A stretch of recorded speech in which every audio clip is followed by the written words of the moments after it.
السلام علیکم ورحمۃ اللہ وبرکاتہ۔ صحیح بخاری حدیث نمبر 66۔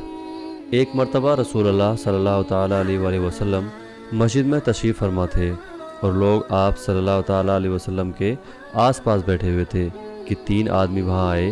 ان میں سے 2 رسول اللہ صلی اللہ علیہ وسلم کے سامنے پہنچ گئے اور ایک واپس چلا گیا۔ راوی کہتے ہیں کہ پھر وہ دونوں رسول اللہ صلی اللہ علیہ وسلم کے سامنے کھڑے ہو گئے۔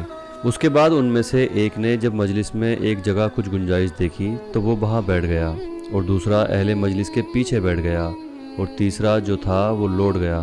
تو جب رسول اللہ صلی اللہ علیہ وسلم اپنی بات چیت سے فارغ ہوئے تو صحابہ رضی اللہ تعالیٰ عنہ سے فرمایا کہ کیا میں تمہیں 3 آدمیوں کے بارے میں نہ بتاؤں؟